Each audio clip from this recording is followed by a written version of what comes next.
Bon, vous voyez, il est souriant. Il revient d'on ne sait où, d'une autre planète. C'est Thierry Messant, vous l'attendiez avec impatience, vous m'avez beaucoup interrogé sur quand est-ce qu'on retrouve Thierry Messant.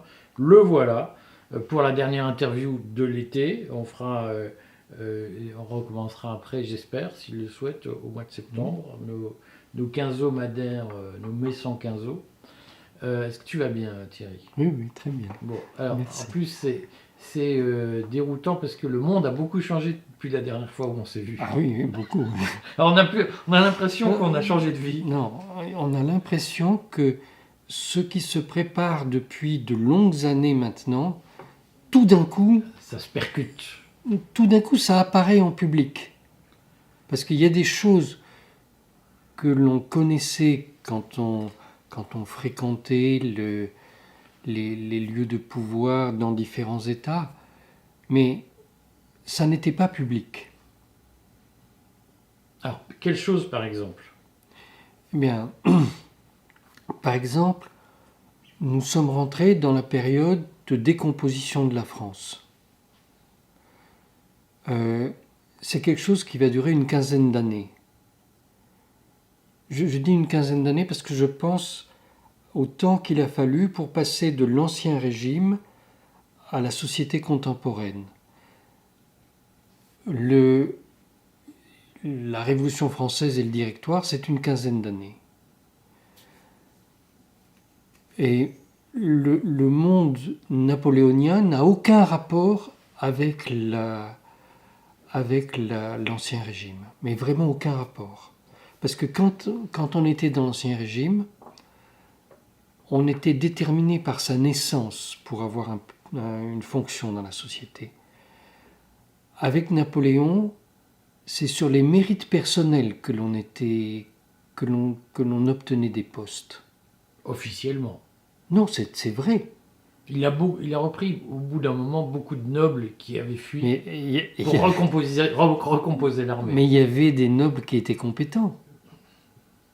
Comme il y avait des gens du peuple qui étaient compétents. Il les a choisis les uns et les autres pour leurs compétences, pas pour leur origine sociale. Donc, c'est ce qu'il faut faire aujourd'hui. Quand on parle de redistribuer les richesses, c'est des bonnes blagues. C'est impossible, redistribuer les richesses aujourd'hui, puisque d'abord il y a des dettes. Donc il faut redistribuer la dette avant de redistribuer des richesses. Mais surtout, le problème, ça n'est pas la redistribution des richesses. Le problème, c'est de redistribuer les fonctions dans la société. Et donc ça, c'est un tel bouleversement que... Alors, c'est quelque chose que l'on attend depuis les années 70. Il y a des gens qui disent qu'il va falloir passer d'une société organisée sur le mode industriel à une société organisée sur une économie digitale. Ça ne peut pas marcher de la même manière. Bon, alors, nous avons assisté, particulièrement au cours des 3 dernières années, à une décrépitude de la haute fonction publique en France. Aujourd'hui, les hauts fonctionnaires ne sont plus nommés sur leur capacité personnelle, leur diplôme, tout ça, on s'en fout complètement. Ils sont nommés parce qu'ils ont couché avec machin ou avec truc. C'est uniquement de la promotion canapé ou des réseaux d'amitié familiaux. Ou de servitude. Il y a des gens serviles qui font le boulot sans demander leur reste. Donc, il n'y a plus de compétences dans la haute fonction publique. Il y a encore quelques personnes qui savent faire les choses, mais d'une manière générale, les hauts fonctionnaires ne sont plus compétents. Il y a un... Bon, je pense à des choses personnelles. Vas-y. Non, parce que j'ai reçu une lettre de la commission paritaire de la presse où une conseillère d'État qui préside cette commission m'explique que je ne fais pas de journalisme et que donc je dois être imposé d'une manière exorbitante. À 20% au lieu de 2,10. Au lieu de 2,10, qui est l'imposition normale de la presse est le seul moyen pour la presse de vivre. Si on est imposé à 20%, on ne doit pas survivre normalement. Sauf le courrier. Voilà, mais qui est imposé et qui vit bien. Voilà. Va bien. qui vit correctement. Bon.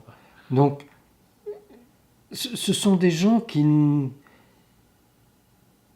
aucune idée de ce qu'est la République. Ça n'existe plus, la République, quand on voit des hauts fonctionnaires écrire des bêtises pareilles. Bon. Donc, tout ce système va s'effondrer.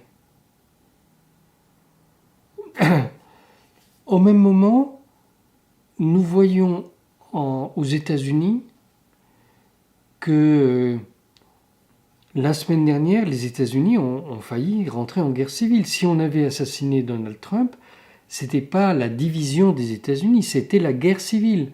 C'est quelque chose que on ne comprend pas ici. Mais il y a une telle opposition entre les deux parties de l'Amérique qu'il n'y a pas de solution pacifique chez eux. Et cette campagne électorale n'est pas terminée. On peut toujours assassiner Donald Trump et on peut toujours provoquer la guerre civile. Et les États-Unis, en tant qu'États-Unis, ne survivront pas à cette crise. Hein. Le pays sera divisé en plusieurs États. C'est inévitable. Vous avez énormément de sociologues aux États-Unis qui ont expliqué ça. Donc on peut dire que ces problèmes n'existent pas, ils nous éclatent à la figure aujourd'hui. Identiquement, ce que nous voyons à Gaza et en Ukraine, c'était inimaginable il y a quelques années quand même.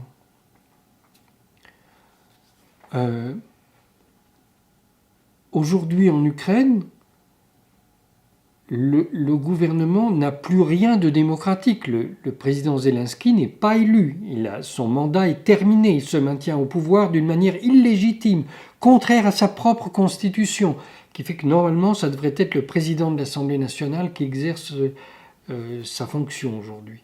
Oui, parce qu'on rappelle, parce que certains ont raté l'épisode, que donc Zelensky avait un mandat qui courait, je crois, jusqu'au 23 mai 21 mai, oui. 21 mai 2024, et qu'il n'a pas organisé d'élection présidentielle, et donc il est là. Voilà. Donc il est là, il est président de facto, mais président non élu. Bon. Et le numéro 2 des armées ukrainiennes est un nazi pur et dur. Hein, il se fait appeler le Führer blanc. Alors, donc c'est lui qui a organisé les batailles de Mariupol et de Bakhmut. Les deux grandes batailles du pays, le chef militaire, c'était un vrai nazi. Bon, alors on peut raconter que les Russes disent n'importe quoi au sujet de l'armée ukrainienne, mais ça c'est une réalité, elle est incontournable. Et de même, nous voyons dans le conflit à Gaza, on nous explique que le gentil Premier ministre Netanyahou fait face à des barbares qui ont été égorgés, les femmes et les enfants dans son pays, mais ça n'est pas la vérité. La vérité, c'est que Benjamin Netanyahou et son équipe, aujourd'hui, sont les héritiers du fascisme juif de la Seconde Guerre mondiale, parce qu'il y a eu des fascistes juifs, dont le Bétar. Et le père de Netanyahou, Benson Netanyahou, était un des responsables de ce mouvement fasciste juif, fasciste au sens d'être allié de Mussolini. C'est pas une injure que j'ai dit là. Ils étaient les alliés de Mussolini pendant la Deuxième Guerre mondiale contre les Britanniques et les États-Unis et l'Union soviétique. Donc, nous retrouvons au pouvoir dans ces deux pays les gens que nous avons vaincus pendant la Seconde Guerre mondiale. Donc, on peut faire, excuse-moi, un petit focus, parce que là aussi, je sais qu'il y a plein de gens qui ne connaissent pas cette histoire. Donc, pendant la Deuxième Guerre mondiale, la Palestine était occupée par l'armée britannique, et des mouvements sionistes, dont ceux que tu as cités, le Bétar, combattaient les Britanniques pour obtenir, au fond, la création d'un État juif en chassant l'armée britannique. Contrairement, ce qui explique en partie Alors, on ne va pas refaire toute l'histoire ici, notamment du blocus décidé sur l'immigration juive par les Britanniques en 1936, mais ça explique en partie la relation complexe entre les Britanniques et les mouvements sionistes en 1945. C'est que lorsque les sionistes ont dit on fait Exodus, les fameux etc., les Britanniques s'y sont opposés, notamment parce que les mouvements sionistes les avaient combattus militairement pendant la Deuxième Guerre mondiale. Non, pas les mouvements sionistes en général. Certains mouvements sionistes. Et on nous fait un packaging de tout ça en disant qu'ils sont tous pareils. Pas du tout. Il y en a qui étaient les alliés de Mussolini. Et ce sont ces gens-là aujourd'hui qui sont au pouvoir. Et ils sont restés les alliés de Mussolini pendant toute la guerre mondiale. Et ils ont négocié avec les nazis. Et le groupe dont dépend Netanyahou aujourd'hui, ce groupe-là, pendant la Deuxième Guerre mondiale, a vendu les juifs bulgares aux nazis.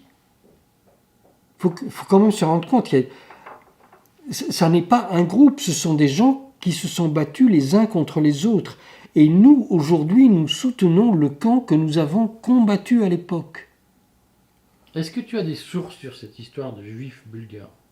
Il y a eu un livre qui est paru il y a 2 mois en hébreu à Jérusalem, chez un grand éditeur à Jérusalem, qui explique ce problème. Alors, il n'a pas les réponses sur ce qui s'est passé vraiment, mais il montre que le groupe de Netanyahou discutait pendant toute la Deuxième Guerre mondiale avec les nazis.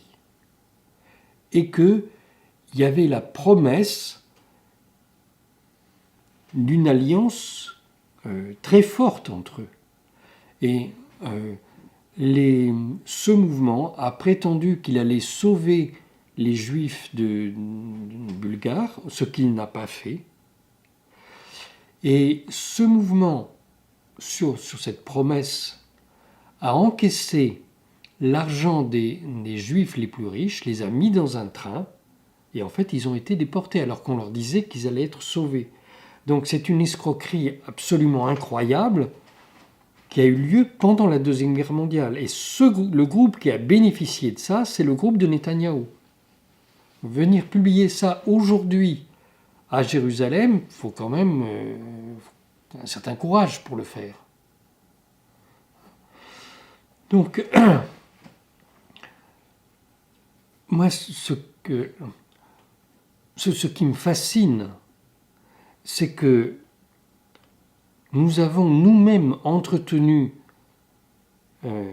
ces groupes fascistes et nazis pendant toute la guerre froide. Parce que c'était la guerre froide et on disait, il faut bien livrer un combat et la fin justifie les moyens, quoi. Et on ne se rend pas compte, on n'a même pas conscience des crimes que ces gens ont commis pendant la guerre froide. Parce qu'ils ne les ont pas fait chez eux, mais ils les ont fait ailleurs, dans des États complètement différents, pour le compte du camp occidental. Par exemple ? Par exemple, moi, quand j'étais en Iran, on m'a dit, mais la police politique du Shah d'Iran a été organisée par les sionistes. Qu'est-ce que c'est que cette histoire ? Vous savez, c'était une police politique qui était dirigée par des nazis, qui avait été choisie par les Britanniques pour éviter le nationalisme iranien. On avait recyclé des nazis et le premier ministre du Shah après Mossadegh était un nazi qu'on avait sorti de prison pour l'amener en tant que Premier ministre. Donc, je me disais, ils exagèrent. Jusqu'à ce que je trouve un article du Washington Post qui explique ça, à cette époque. Où en 2005, j'ai organisé un grand colloque à Bruxelles avec des gens du monde entier.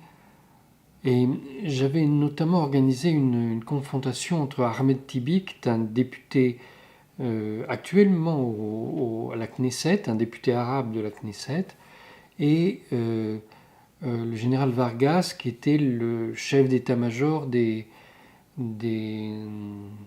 armées équatoriennes. Et le général Vargas a expliqué que des sionistes étaient venus installer une école de torture dans son pays. Et même ça, Ahmed Tibi ne le savait pas.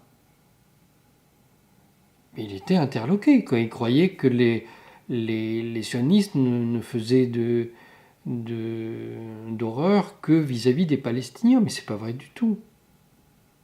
Alors, si je parle de l'Afrique du Sud ou du Guatemala, c'est terrifiant ce qu'ils ont fait. Donc, tout ça, notre passé nous revient à la figure.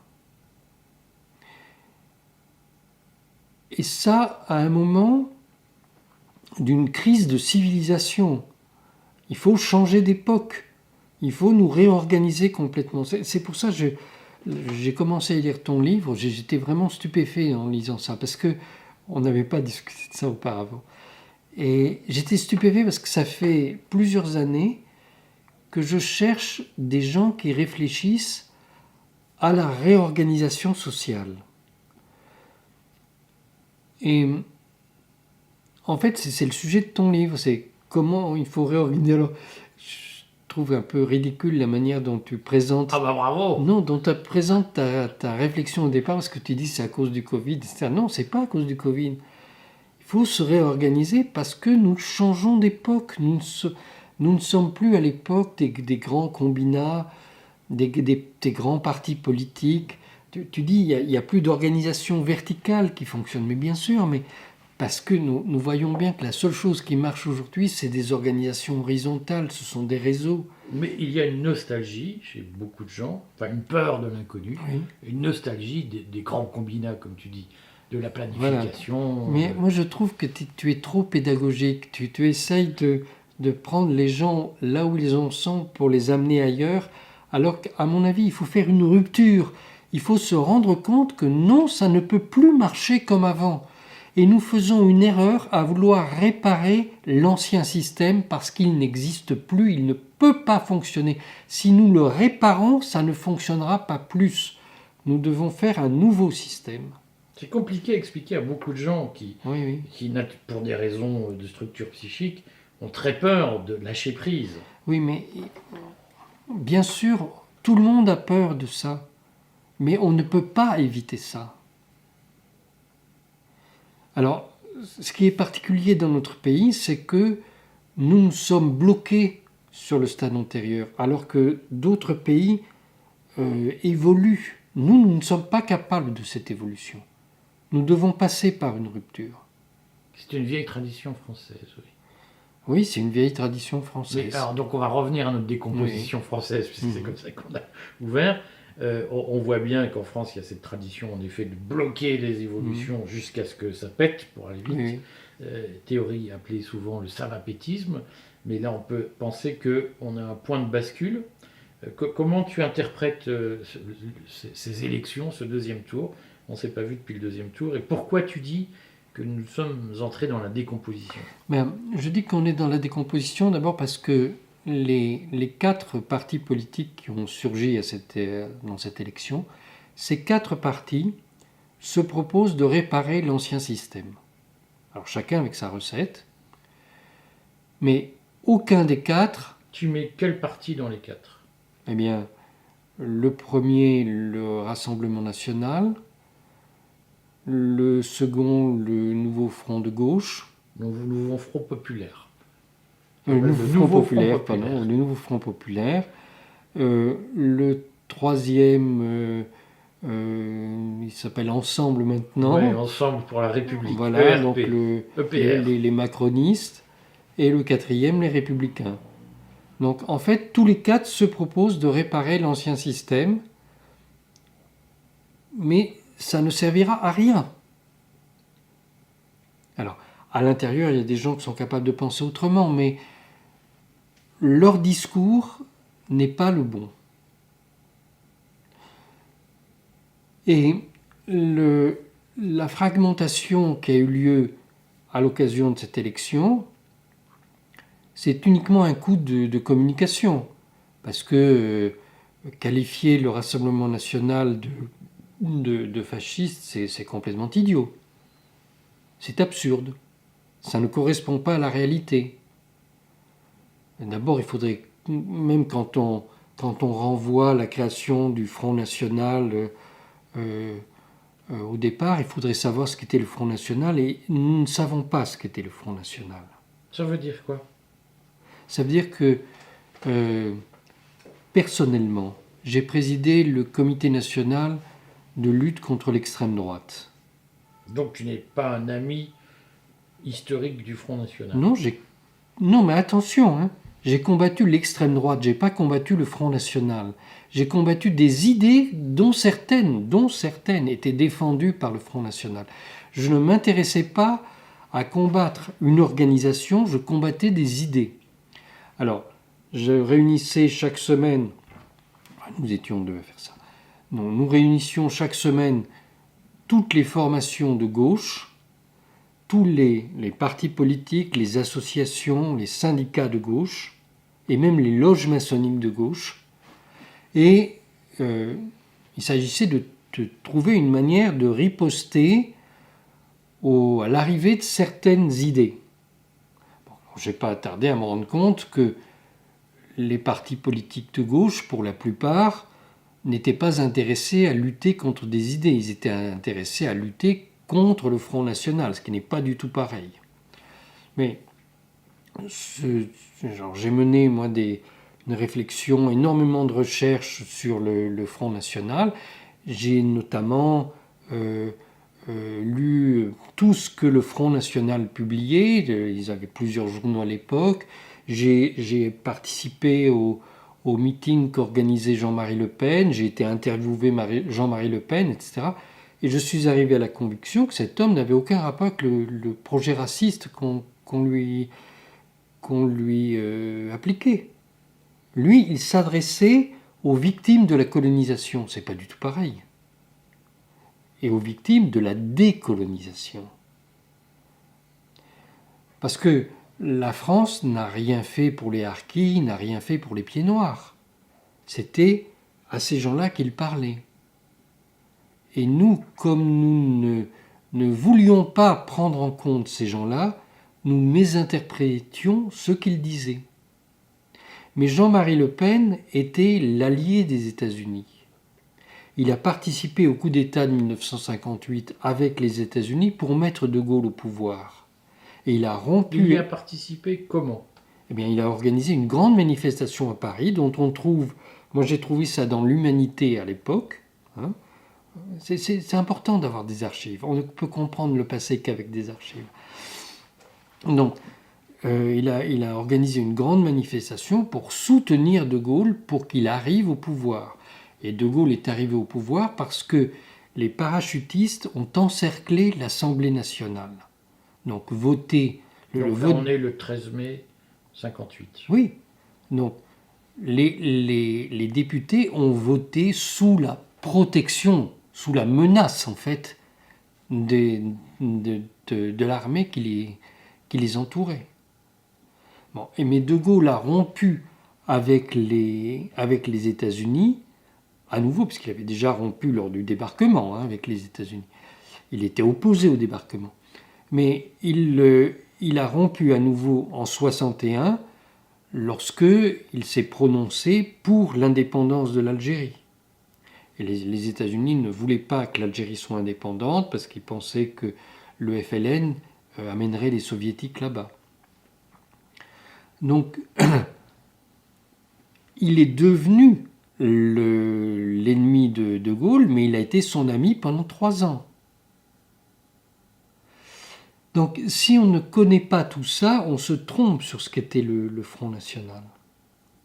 Et moi, j'ai fait éclater le Front National lorsque j'ai révélé que le service d'ordre du Front National, c'était en fait les services secrets français. J'avais remarqué que les dirigeants du service d'ordre du Front National, le DPS à l'époque, le DPS, c'était des gens qui avaient fait tout un tas d'opérations en Afrique. Et en fait, en creusant, je me suis rendu compte que c'était des membres des services secrets qui faisaient des opérations en Afrique, et quand on les rapatriait en France, qu'ils étaient en stand-by un moment, on les mettait dans le service d'ordre du Front National. Puis, je me suis rendu compte que Comment tu as fait éclater ça concrètement? j'ai provoqué une commission d'enquête parlementaire. Alors, ce qui m'a stupéfait, c'est que quand j'ai provoqué cette commission d'enquête, il y a eu des documents qui ont été publiés, j'ai été déposé dans cette commission d'enquête, mais les choses les plus importantes que j'ai dites dans cette commission d'enquête n'ont pas été publiées. C'était quoi? C'était que le vrai responsable du DPS, c'était un service secret français qui s'appelait le DPSD. Et j'avais demandé aux parlementaires de venir avec moi au siège de cette organisation, qui n'est pas très loin de l'Assemblée nationale. C'est un bunker qui est sous une place pas loin de l'Assemblée nationale. C'est extraordinaire. Oui. Donc j'ai expliqué ça, et là, j'ai vu les députés effrayés, quoi. Parce qu'ils ont un droit de perquisition. Mais non, moi j'étais prêt à les amener. Et comment toi tu connaissais l'existence de Non, mais parce que j'avais cherché. bunker. Mon travail, c'est de chercher. Mais c'était des sources ouvertes ou des sources fermées qui t'ont permis de découvrir l'existence de ce bunker? Les deux, mon général. Mais en fait, vous savez que le chef du service d'ordre du Front National était le garde du corps de la maîtresse de François Mitterrand, de Madame Laquelle? Pinjot. Madame Pinjot. D'accord. Anne Pinjot. Oui. Donc, quand on réalise ça, on se dit, il y a quelque chose que j'ai pas bien Alors, compris. quel rôle jouait-il ce personnage dans le Front National lui-même? Il était le chef du service d'ordre. Un type très, très bien, très sympa par ailleurs. Mais c'est un des responsables des services secrets français qui avait été se battre en Tchétchénie pour les Russes, avec les services secrets français pour les Russes, contre les islamistes tchétchènes. Et toi, tu as rencontré ce gars-là. Oui. Et il t'a raconté sa vie. Il m'a raconté sa vie, mais il m'a dit, moi je ne suis pas le salaud que vous présentez, etc. Et effectivement, c'était un homme très bien. Alors, comment cet homme de confiance, Oui. au fond, de François Mitterrand, Oui, c'est oui, ce que oui. tu nous dis, justifiait-il, expliquait-il? Mais il n'expliquait pas, lui, il obéissait à des ordres. Mais quand j'ai découvert tout ça, après je suis devenu très ami avec le capitaine Baril, qui était responsable de la sécurité de François Mitterrand. Parce que lui, il avait compris comment ça marchait. Mais il y a tellement de mystères autour de tout ça que tout le monde se trompe aujourd'hui. Mais alors, comment tu expliques les petites... Moi, je suis très neutre sur ce sujet, mais comment tu expliques les petites blagues alors, à une époque, on aurait appelé ça des saillies drôlatiques de Jean-Marie Le Pen sur l'univers juif, du rafour crématoire, et puis je sais plus quoi, qui aujourd'hui nourrissent l'idée, ah, vous voyez bien, qu'il était antisémite. Des gens même du Rassemblement National disent, mais c'était des remarques antisémites. Alors nous le comprenons comme ça.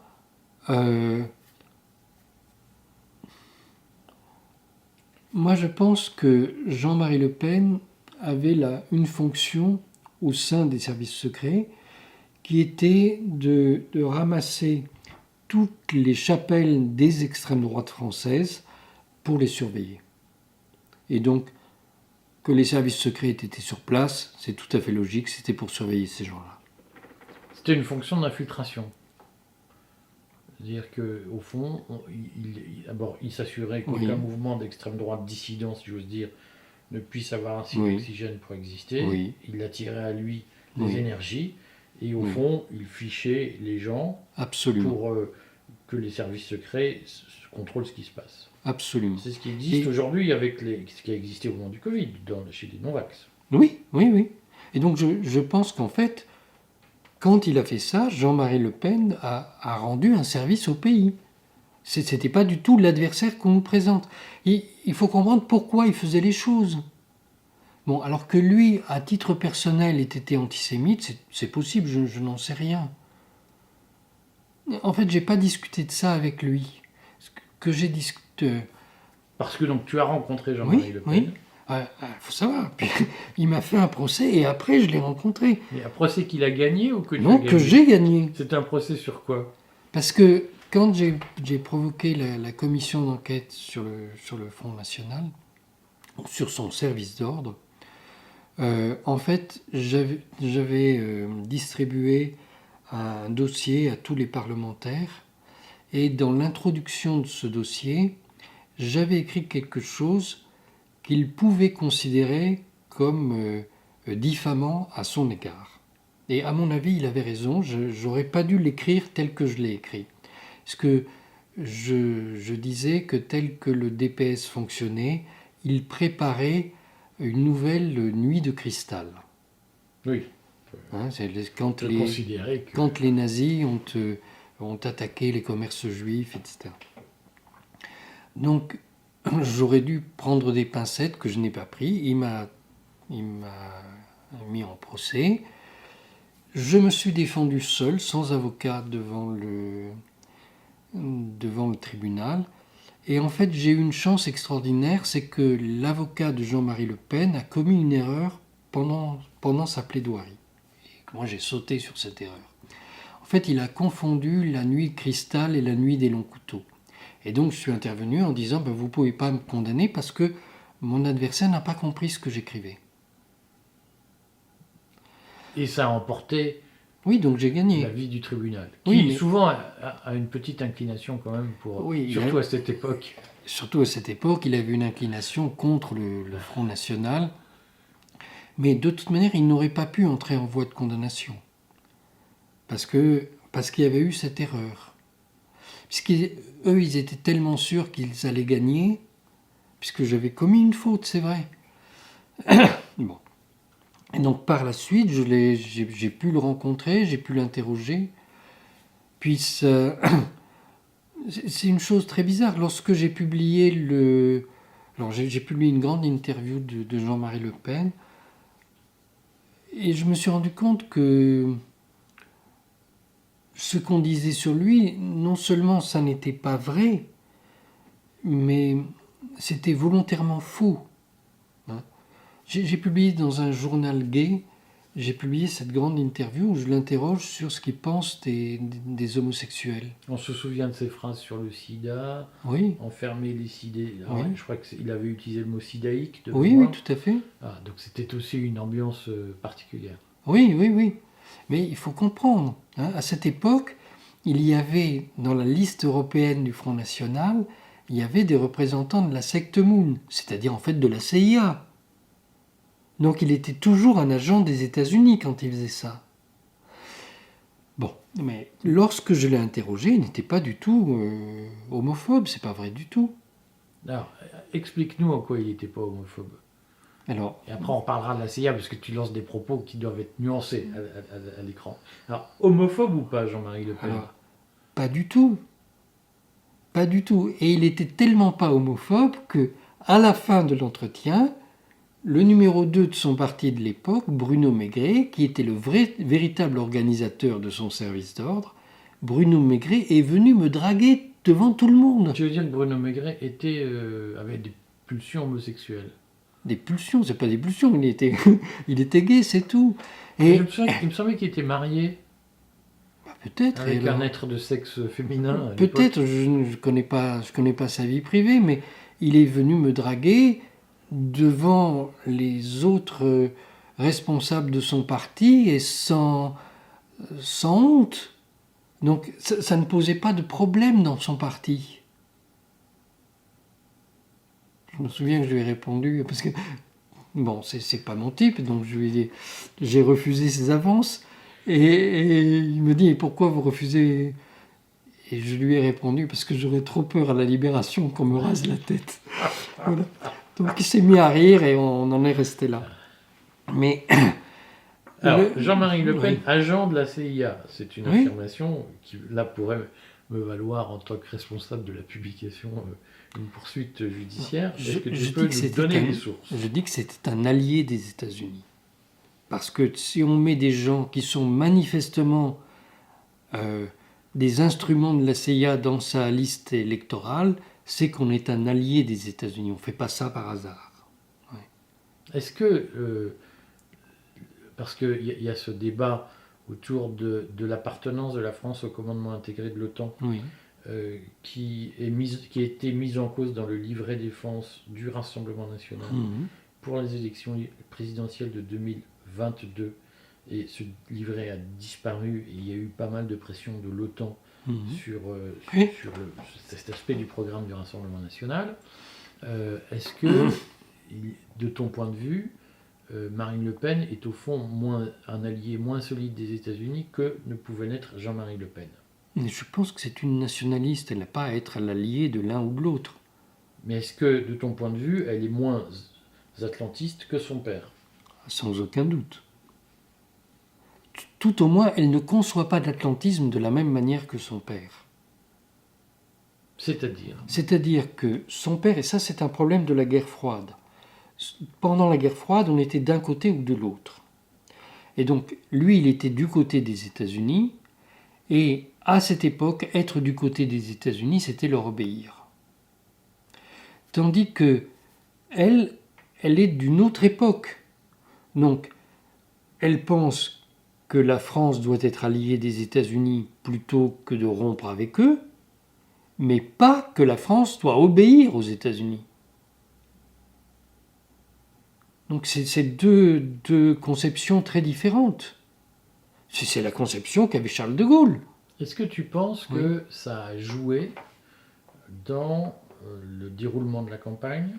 Donc, je le redis pour ceux qui ont raté, mais par exemple, le secrétaire général de l'OTAN sortant, Stoltenberg, a publié un communiqué officiel de l'OTAN disant on espère que la France va rester un allié solide des États-Unis. Donc, on comprenait tous ce que ça voulait dire. Est-ce que tu penses qu'il y a eu, comme je l'ai moi-même suggéré, des ingérences américaines dans la campagne pour faire battre le Rassemblement national? Alors, non seulement je le pense, mais j'en suis absolument certain. Qu'est-ce qui te permet de dire ça? Au-delà de ton intuition.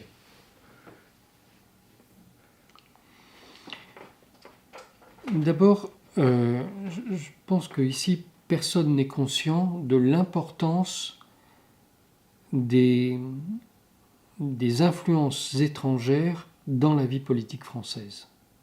On parle d'une influence russe qui est upsilon par rapport aux véritables influences dans ce pays. Alors, on va dire que je suis obsédé par ça, mais d'abord la France, aujourd'hui, n'est pas un État indépendant parce que c'est un État endetté. Donc, les gens à qui il doit de l'argent peuvent lui imposer une politique. Nous avons une dette considérable et celui à qui nous devons payer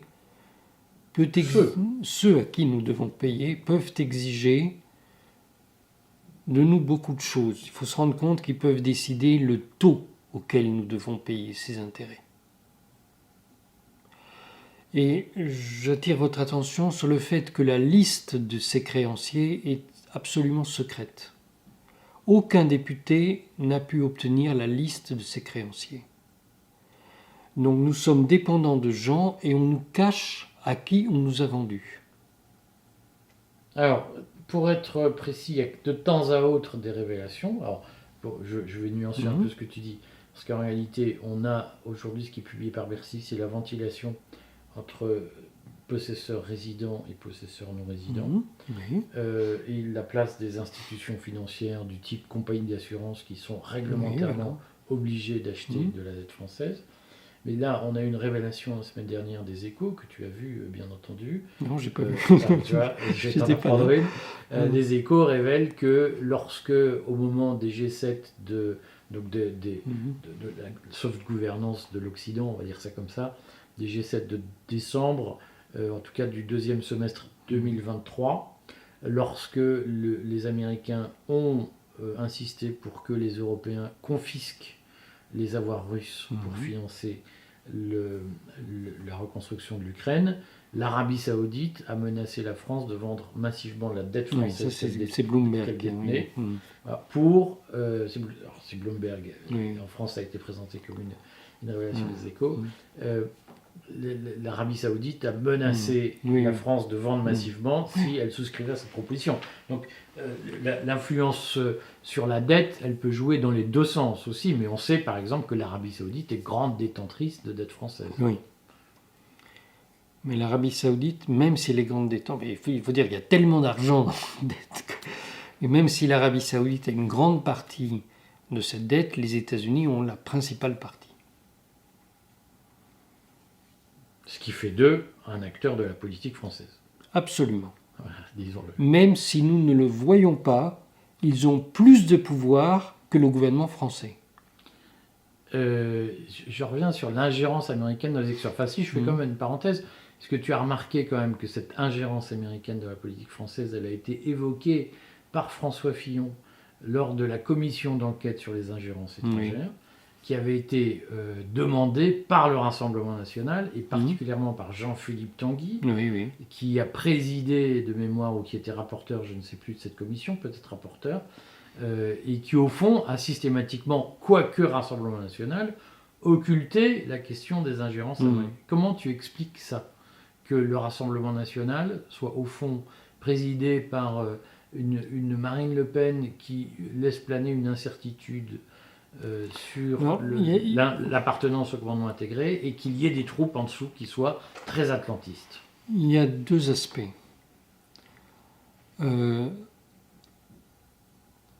D'abord, oui, chaque parti politique doit donner des gages pour exister. Dans les années 90 et les années 2000, j'ai été à la direction d'un parti politique en France et je peux attester qu'à l'époque, dans chaque parti politique représenté au Parlement, il y avait un représentant des intérêts des États-Unis et un représentant des intérêts d'Israël, à la direction de chacun de ces partis politiques. Quand tu dis ça, c'était des gens à plein temps, appointés par Israël, par les États-Unis. C'était des gens qui faisaient... sous couverture. Non, c'était des gens qui étaient directement en lien avec l'ambassade de ce pays et qui intervenaient dans les débats pour orienter les choses. Mais qui étaient des militants du parti ou qui étaient parmi les dirigeants de ces partis. C'était le cas dans chaque parti représenté au Parlement. Mais ils avaient une légitimité par ailleurs, députés de ceci. Forcément, oui. D'accord. Mais donc les partis, au fond, font élire des gens qui sont des infiltrés. Je pense que si ça n'était pas le cas, ils ne pouvaient pas gagner les élections. Ils étaient forcés de donner des gages. Donc que ça, à un moment, interfère dans le débat politique, c'est logique. Je ne sais pas comment ça fonctionne aujourd'hui. Mais j'imagine que si j'étais à la tête d'un parti politique, je créerais un certain flou sur mes intentions vis-à-vis de ces grands sponsors. J'éviterais de les désigner publiquement comme des adversaires ou comme des puissances tutélaires que je voudrais combattre. Voilà. Même si c'est mon intention, je ne le dirai pas. Parce que si je le disais, je ne pourrais rien faire. Donc que cette commission d'enquête n'ait pas abouti, ça ne me surprend pas. Ce qui me surprend, c'est qu'il n'y ait pas eu de révélation importante devant cette commission d'enquête.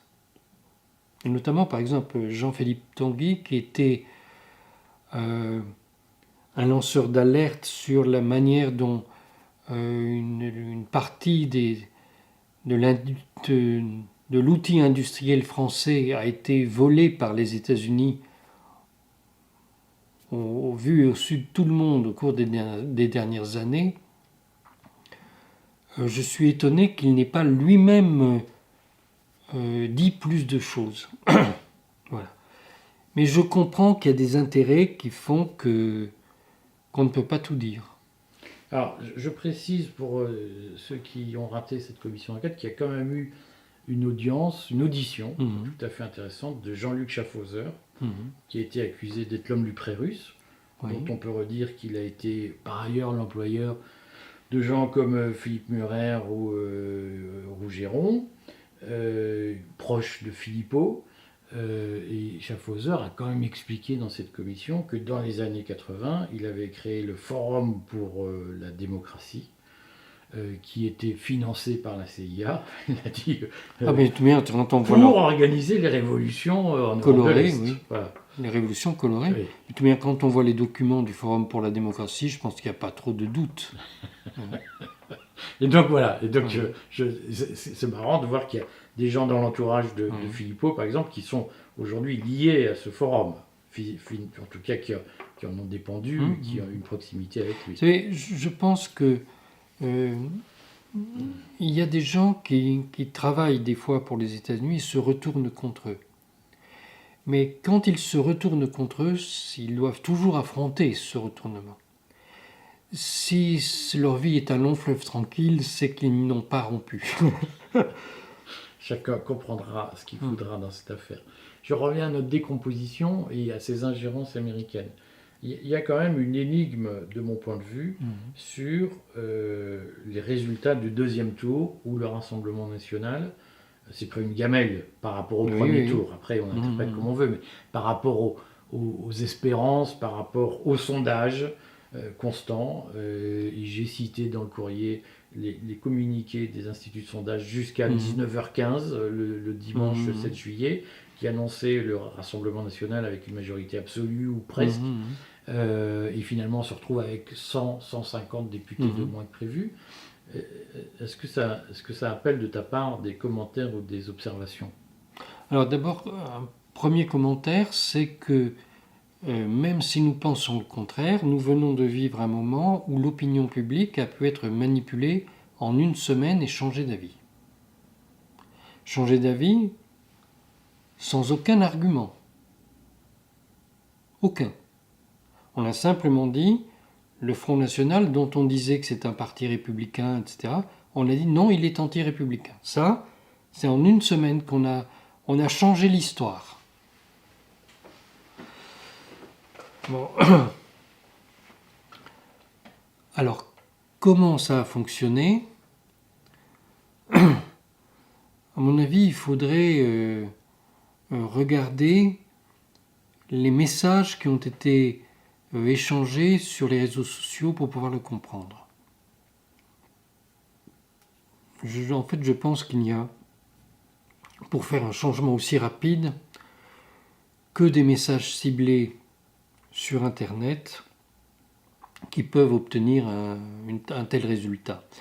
Il faut bien comprendre, on a donné des messages pendant une semaine en disant si vous votez pour le Rassemblement national, vous allez avoir demain les doubles nationaux vont perdre leur travail, vont être expulsés et vous aurez des actes racistes partout. Pourtant, au même moment, la direction du Rassemblement national sanctionnait des propos et des actes racistes, au même moment. Donc, pendant une semaine, on a dû embrouiller les cerveaux. Ça ne peut pas durer très longtemps, ça. Mais cette période courte se prêtait à un mensonge de grande ampleur qui a fonctionné. Alors, des mensonges comme ça existe dans des campagnes électorales et on sait avec Cambridge Analytica que cette méthode a été utilisée avec succès au Royaume-Uni pour le Brexit, aux États-Unis pour l'élection de Donald Trump en 2016-2017, oui, en Inde pour l'élection de Narendra Modi, dans d'autres pays aussi. Mais on sait que ça fonctionne. On sait que pour que ça fonctionne, il faut disposer des données de connexion des gens, en tout cas d'un grand nombre d'électeurs. C'est-à-dire que en France, il y a 3 pourvoyeurs d'accès. Il faut qu'il y ait au moins un de ces 3 pourvoyeurs d'accès qui soit impliqué dans la manipulation. On me cite le cas, en fait j'ai plusieurs cas en Oui. tête, mais on me cite le cas d'un député, d'une candidate, candidat en province, Rassemblement National, qui avait 10 points d'avance, qui au deuxième tour a été battu à 500 voix près, et a demandé un décompte.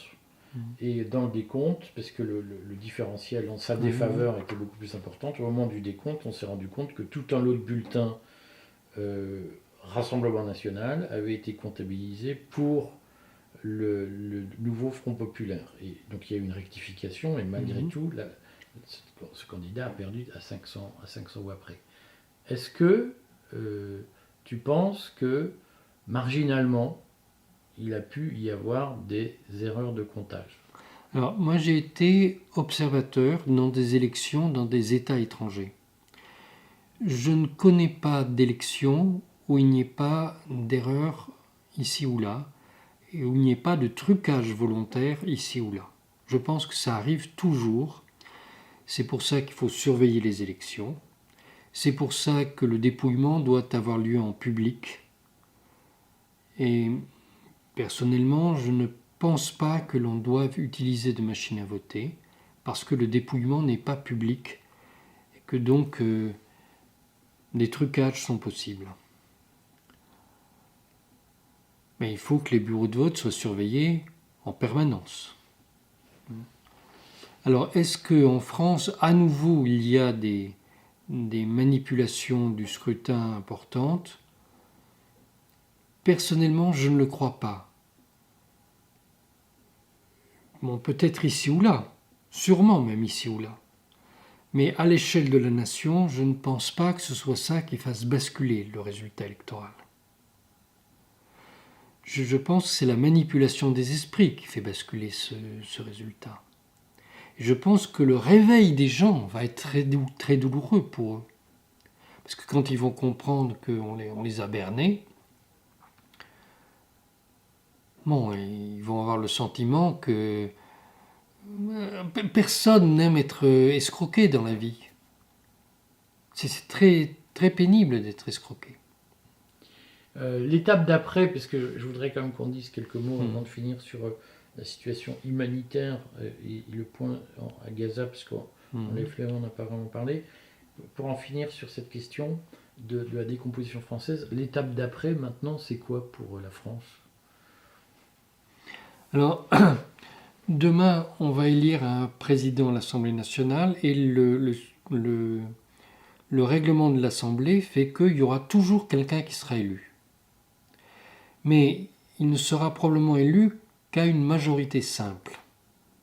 C'est-à-dire pas 50%, moins de 50% des Au voix. troisième tour. Puisqu'on rappelle, pour ceux qui ne savent pas, donc, pour l'élection au poste de l'Assemblée nationale, il y a 2 tours où il faut une majorité absolue. Et au troisième tour, si aucune majorité absolue ne s'est dégagée, on passe à une majorité relative. Le calcul que le Rassemblement national essaye de faire.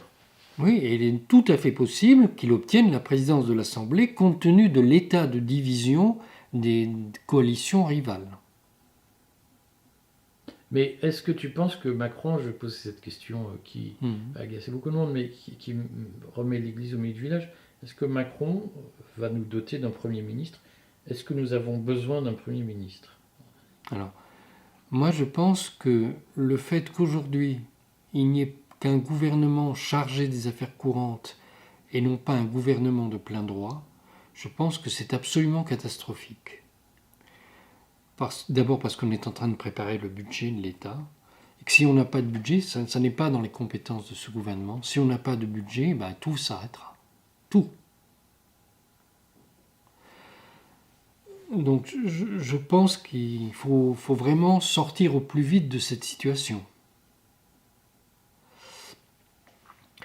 Et qu'il vaut mieux un gouvernement adversaire de la nation plutôt que pas de gouvernement du tout. Tu es bien jeune. C'est que la Belgique n'a jamais été aussi florissante que lorsqu'elle n'avait pas de gouvernement. Mais c'est très différent. Je ne suis pas sûr. Hein. Non, c'est très différent parce que la Belgique est un État décentralisé. D'une certaine manière, oui. Mais je suis assez convaincu que le fait de ne pas faire de loi est une... plus faire de loi est Oui, ça, un bienfait pour la nation. Oui, il faudrait d'abord retirer des lois, en faire de nouvelles. Mais il faut aussi voter le budget. Parce que la fonction de l'Assemblée, c'est le vote de la loi et c'est la question du budget et c'est la surveillance du gouvernement. Mais on va parler de Gaza, si je peux juste dire, dans sa grande clairvoyance, De Gaulle, rédacteur de la Constitution, le rédacteur de l'époque de Bray, avait prévu le cas avec la possibilité de faire des décrets d'avance par 12e, qui sont aussi très efficaces. Oui, mais Charles de Gaulle a combattu la 4e République. Or, la constitution de la 4e République n'est pas une mauvaise constitution. Elle est aujourd'hui copiée dans d'autres pays où elle marche assez bien. Mais pourquoi ça n'a pas fonctionné en France à cette époque-là? C'est parce que c'était la guerre froide. C'est l'unique raison. Parce qu'on ne pouvait pas créer de majorité, puisqu'on partait du principe qu'on ne ferait aucune alliance avec les députés communistes. À l'époque, c'était un tiers c'était plus important que le Rassemblement national. Or, aujourd'hui, on va faire la même chose. On dit on ne veut pas faire d'alliance avec un tiers du Parlement. Donc on ne peut rien faire. Nous sommes bien d'accord. Quelques mots sur Gaza. Donc, Édouard Husson a publié la traduction de cet article du Lancet qui affirme que 10% des Palestiniens ont été tués, 10% des Gazaouis ont été tués par l'armée israélienne depuis le 7 octobre. Comment tu réagis sur cette publication incendiaire? Bon, moi je ne suis pas capable de dire qui a raison ou qui a tort. Je remarque seulement qu'aujourd'hui, aux États-Unis, le Congrès a interdit, c'est une loi qui a été votée par le Congrès, qui interdit à l'administration de citer le moindre chiffre sur les décès en Palestine. Donc il y a un problème quand même quand on fait ça. Et je constate que en Israël, on a déjà voté une loi qui punit de 5 ans d'emprisonnement le fait de publier ces chiffres aussi. Donc, et punit d'autres choses aussi. Mais les contacts que l'on peut avoir avec les Gazaouis font état de morts en quantité, quoi.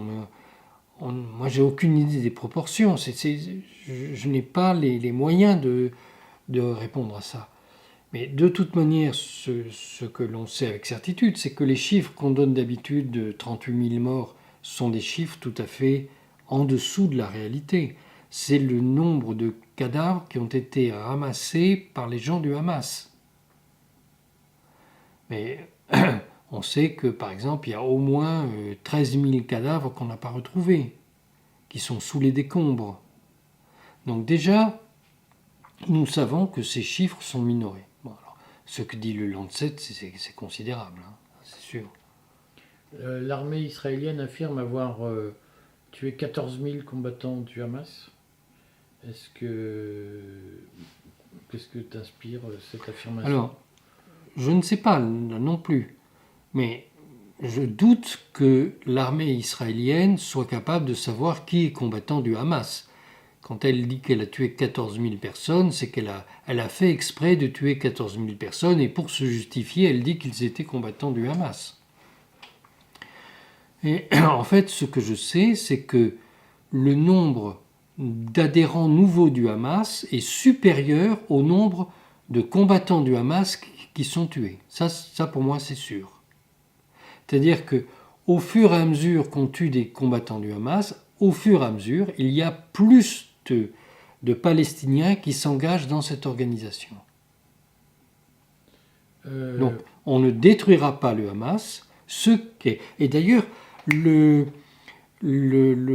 commandant de l'armée israélienne pour la région centre, dans son discours d'adieu, vient de dire la même chose. On ne détruira jamais le Hamas. Pour détruire le Hamas, il faut d'abord résoudre le problème palestinien. On parle beaucoup de Gaza. Il y a des inquiétudes sur la Cisjordanie, sur ce qui se passe en Cisjordanie, qui est un sujet, là aussi, tabou, occulté en France. Est-ce que tu peux nous faire un point sur ce qu'on sait des troubles en Cisjordanie?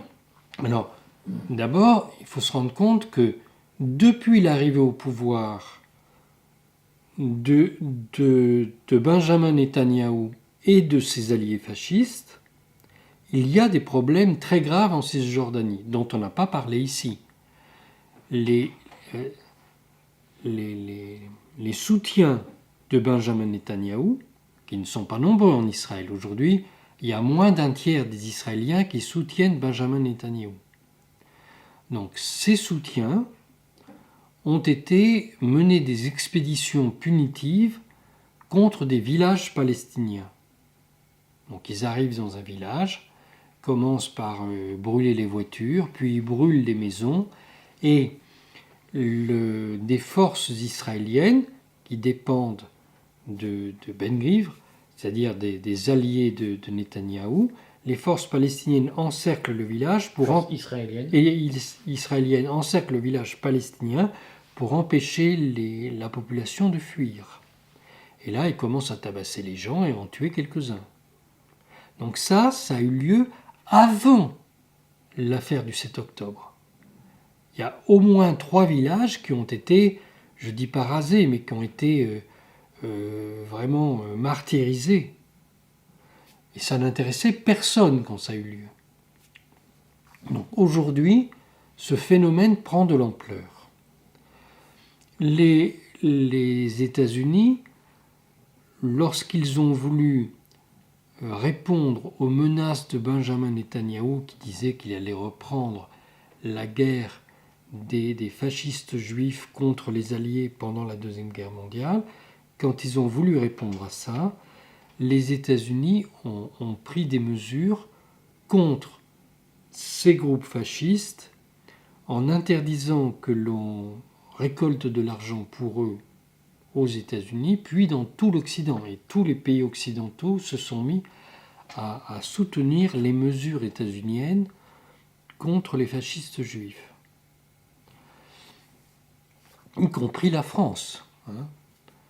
En France, vous ne pouvez plus récolter d'argent pour ces colons-là, et vous ne pouvez plus utiliser de services bancaires pour leur transmettre de l'argent. Est-ce que c'est une interdiction qui est respectée, effectivement ? Oui, elle est respectée.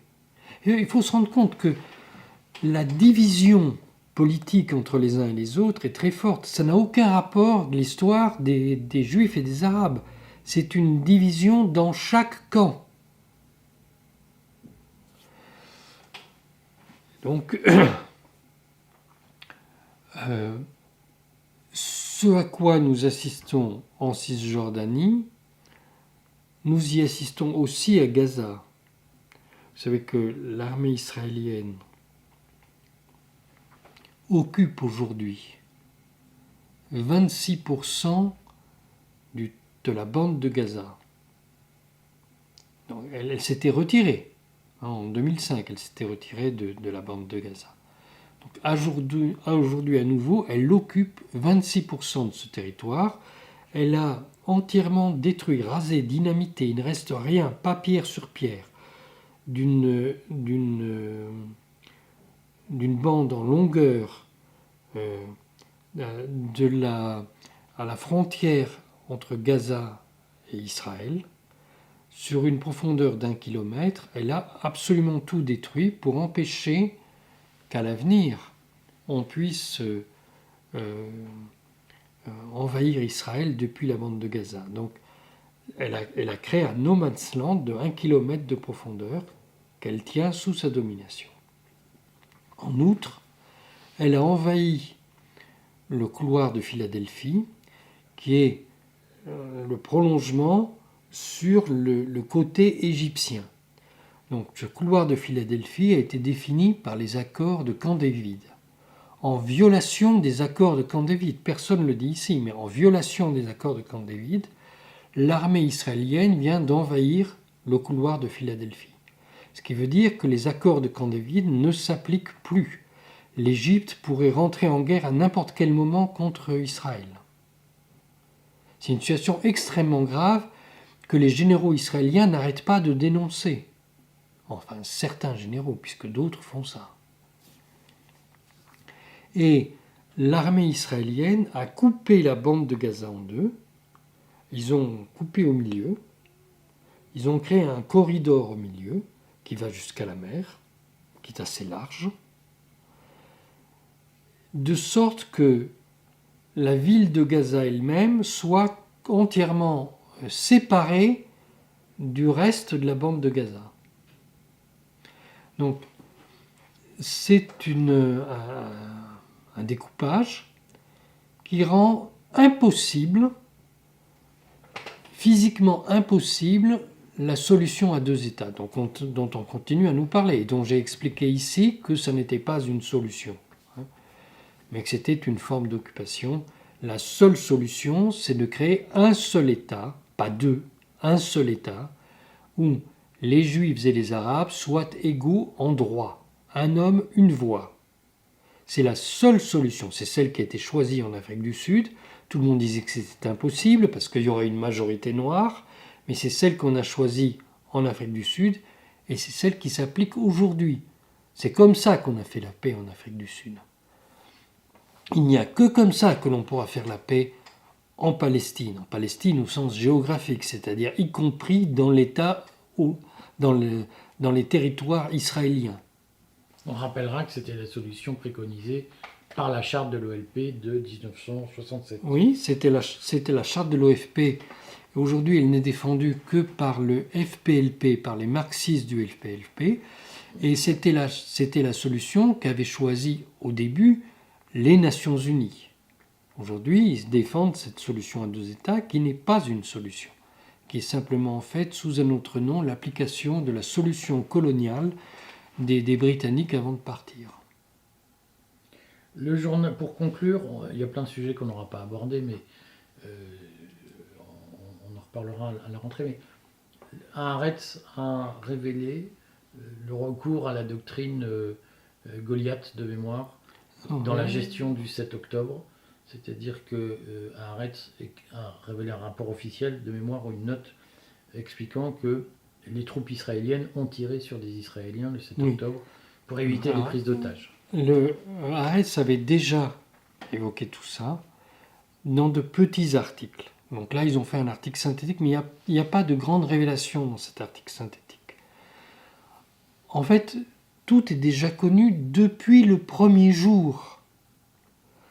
C'est dire que le 7 octobre, c'est l'armée israélienne elle-même qui a tué la moitié des victimes israéliennes. Bon, alors, j'avais expliqué ça ici. Ça s'est fait au nom de la doctrine Hannibal. Voilà. Donc, Hannibal, c'est ce chef carthaginois qui a tenté d'envahir Rome, mais qui a perdu. Et en riposte, Rome a rasé, tué tout le monde. Il n'y a pas eu de survivants, aucun survivant. A rasé Carthage et a détruit tous les restes de cette civilisation dont nous ne savons aujourd'hui pratiquement rien. Il faut savoir que Carthage avait été fondée par les Syriens de l'époque. La grande Syrie de l'époque, c'est la ville de Tyr, aujourd'hui au Liban, qui avait fondé Carthage. Et lorsque Hannibal a cherché à résister à la barbarie romaine, Hannibal s'est replié dans la Grande Syrie. Et en fait, il s'est rendu compte que tant qu'il vivait, tous ses alliés seraient en danger de mort. Donc c'est une histoire terrible, hein, celle d'Hannibal. Mais pourquoi la doctrine Hannibal? Parce que quand les Romains ont assiégé Carthage, le peu que nous savons, c'est que les habitants de Carthage sont montés sur les remparts et eux-mêmes, ils savaient qu'ils allaient mourir. Mais ils ne voulaient pas que leurs enfants soient torturés. Parce que vous savez, les Romains, ils crucifiaient tout le monde. Ils ont crucifié tous les esclaves de Spartacus sur des kilomètres. Bon. Donc, pour éviter ça, ils ont pris leurs enfants avec eux et sur les remparts de Carthage, d'un seul coup, ils ont égorgé leurs propres enfants, ils ont jeté les dépouilles. Voilà. Donc, c'est une histoire très importante au Moyen-Orient. Ici, on ne connaît pas ça, mais l'histoire de Carthage est très importante aujourd'hui au Moyen-Orient. Et sur ce modèle-là, les Israéliens ont décidé de sacrifier leurs propres soldats s'ils devaient être arrêtés par la résistance palestinienne et utilisés comme monnaie d'échange. Donc, cette décision de la doctrine Hannibal a été prise à un moment où on ne parlait pas d'otages, on parlait de prisonniers de guerre, ce qui est légal en droit international. Et donc, il y a un document qui a été rédigé par un général qui était jusqu'à un mois, était membre du conseil de guerre israélien. Il a démissionné avec Benny Gantz. Donc ce document fait que l'armée israélienne a l'obligation de tuer ses propres soldats lorsqu'ils tombent dans les mains de l'ennemi, afin que l'ennemi ne puisse pas les utiliser comme monnaie d'échange. Mais là où il y avait un doute qu'a levé Haaretz, c'est que le 7 octobre, on a décidé d'appliquer cette doctrine Hannibal également aux civils. C'est-à-dire qu'on a l'armée israélienne a tué des civils israéliens pour qu'ils ne soient pas les otages de la résistance palestinienne. Non, on le répétera très souvent parce que moi j'ai été, en fait, je te parle de ça parce que j'ai été victime on va dire, de pression, de gens qui m'ont appelé pour m'expliquer une histoire du 7 octobre qui est l'histoire racontée par Israël, et j'ai compris que ce que nous savons depuis le 7 octobre, ou en tout cas nous le savions dès le 9 ou 10 octobre, peu de gens au fond le savent, et peu de gens savent même qu'il y a un droit international qui prévoit la création d'un État palestinien. Oui. Et qu'il y a une domination de la propagande israélienne aujourd'hui qui a atteint des proportions extraordinaires. Absolument. Il faut se rendre compte que l'article d'Haaretz est un article extrêmement audacieux, parce qu'aujourd'hui, la loi israélienne punit de 5 ans d'emprisonnement toute révélation sur l'affaire du 7 octobre.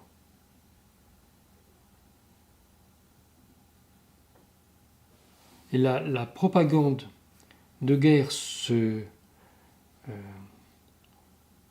a pris une ampleur considérable en Israël. Vous savez que la ministre qui était la ministre de l'Information après le 7 octobre a démissionné parce qu'elle était outrée de l'intensité de la propagande dans les médias israéliens, c'est-à-dire à direction des Israéliens, pas de l'extérieur, à direction des Israéliens. Et l'équipe de la censure militaire pratiquement tous ses membres ont démissionné, ont été renouvelés par de nouveaux responsables dont on ne connaît pas l'identité, mais dont on a compris qu'ils n'ont rien qui les retient. Bon, Thierry, on va s'arrêter là. Mhm. On se retrouve à la rentrée, si tu le veux bien. Oui. Et puis, de toute façon, on continuera à potasser. Alors, je redis que tu diffuses une lettre hebdomadaire qui est très bien faite, qu'il faut absolument lire pour avoir des faits. Ça paraît pas pendant l'été, là. Ça paraît pas pendant l'été. Mais ça On peut reprend. quand même s'abonner. Oui. Ça reprend quand? Ça reprend, je crois, le 23 août, la prochaine paix. Oui, 23 août, la prochaine parution. On peut s'abonner où? À partir de notre site voltairenet.org. Il faut que tu rassures les gens, parce que ils ont dit, mais ça fait au moins une semaine que Thierry n'a plus écrit. Qu'est-ce qui lui arrive? Là, je vais rien écrire publiquement pendant un mois parce que je dois rédiger le livre que j'avais tenté d'écrire l'année dernière à la même période. Donc j'avais fait des recherches considérables et tout ça, mais ce que j'avais écrit, ça n'allait pas, c'était trop historique. Là, je vais le réécrire d'une manière plus compréhensible pour des gens qui n'ont pas ces connaissances historiques. C'est sur quel sujet? C'est sur la manière dont nous avons, pendant 80 ans, soutenu les fascistes et les nazis jusqu'à ce qu'ils arrivent aujourd'hui au pouvoir en Ukraine et en Israël. Et donc je vais retracer cette histoire. Tout est connu, tout a été publié ici ou là, mais personne n'a fait de synthèse là-dessus. Bon, on attend ce livre avec impatience et on te retrouve à la rentrée. Voilà. Merci Thierry. Bon, en tout cas, voilà, il va bien, vous le savez maintenant.